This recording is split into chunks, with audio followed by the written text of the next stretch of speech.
Good morning. আজ আমার video কোনো পরিচর্যা নিয়ে নয়, একজনকে থ্যাংক ইউ জানানোর জন্য। থ্যাংক ইউ জানাবো তাকেই যে আমাকে এই জিনিসটা দিয়েছে। তো সর্বপ্রথম আমি আপনাদেরকে জিনিসটা দেখাতে চাই যে কতটা সুন্দর জিনিসটা, একবার আপনারা দেখুন। থ্যাংক ইউ তো অবশ্যই জানাবো। এটা হলো পাথরকুচি গাছ, ঠিক আছে?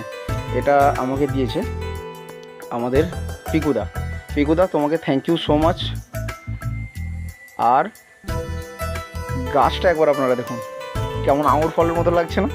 কত সুন্দর গাছটা দেখুন। কালকের রাত 8টা বা 7:30 নাগাদ পিকুদা আমাকে ফোন করেছিল যে ভাই তুই একটু আমার কাছে আয়, তোকে একটা জিনিস দেওয়ার আছে। তো আমি প্রথমে জানি না যে কী দেবে বলে ডেকেছিল, তবে বলেছিল যে একটা গাছ দেবো।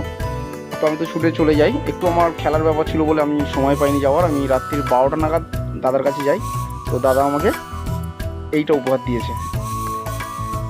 একবার এটা দেখুন, এইটা আমাকে উপহার দিয়েছে। থ্যাংক ইউ পিকুদা। আমি পিকুদার বাগানে গিয়েছিলাম, তো ওর বেশিরভাগ গাছ দেখলাম ক্যাকটাস প্রজাতির। তো এটাও ক্যাকটাসের মধ্যেই পড়ে অ্যাকচুয়ালি। তো আর একটু বনসাই ওর পছন্দ। খুব ভালো লেগেছে ওর বাগান। ওর বাগানে এই রকম ফুলের গাছ আরও একটা রয়েছে। সেই গাছটার এটা একটু ডিপ, মানে কালারটা একটু ডিপ। এই গাছটার ফুলের কালারটা একটু হালকা। হতে পারে যে মাটিতে জল বা একটু পরিচর্যার জন্য এর কালারটা আবার ফিরিয়ে আনা যাবে। তবে পিকুদা, তোমাকে আমি কথা দিচ্ছি, এত সুন্দর গাছ যখন দিয়েছো, একে আমি সামনের বছর আরও সুন্দর করে নিয়ে আসবো। আর একটা জিনিস দেখাই, আমার এটা হচ্ছে লণ্ঠন জবা, ঠিক আছে? সিমিলারিটিটা দেখুন, এর মধ্যেও দেখুন একটু সিমিলারিটি আছে, ঠিক লণ্ঠন জবার মতন দেখতে না? বেশ সুন্দর, একই একই একই রকম অনেকটা ভাব। এটা একটু মোটা, ওটা একটু সরুর মধ্যে।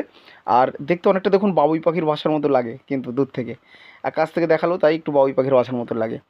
আর বড় ফুলের গাছ যেহেতু দিয়েছে, আমি চাই সবসময় ছোটো গাছকে তৈরি করতে। আমার সব ভিডিওতে দেখবেন ছোটো গাছ, তো আমি আর একটা ছোটো চারাও চেয়ে নিয়েছিলাম। এই চারাটা আমাকে দিয়েছে, এটাকে আমি পরিচর্যা করব এবং ফুল ফোটাবো। আরও একটা চারা আমাকে দিয়ে রেখেছে। দেখুন, আমি বললাম না ওর বাগানে সবটাই ক্যাকটাস প্রজাতির গাছ, তো এটাও দিয়েছে। সবটা দেওয়ার জন্য থ্যাংক ইউ। মাটিটা একটু শুকনো আছে, আমি প্রথমেই বলেছিলাম। মাটিটাতে একটু জল দিলে আশা করছি ব্যাপারটা ঠিক হয়ে যাবে, জায়গাটা তৈরি হয়ে যাবে। এই গাছের ফুল শেষ হলে আমি পরের বছর একে কাটিং করে আরও ভালো করে নিয়ে আসবো গুছিয়ে। গাছের শুকনো পাতা কেটে দেওয়া উচিত, কারণ আবার শুকনো পাতাই টবে রাখা, মানে যেখানে সেখানে ফেলাও যাবে না, কারণ পাথরকুচির পাতা থেকে নাকি গাছ হয়। তো হতে পারে আবার গাছ হবে, এগুলোকে একটু সংরক্ষণ করতে হবে।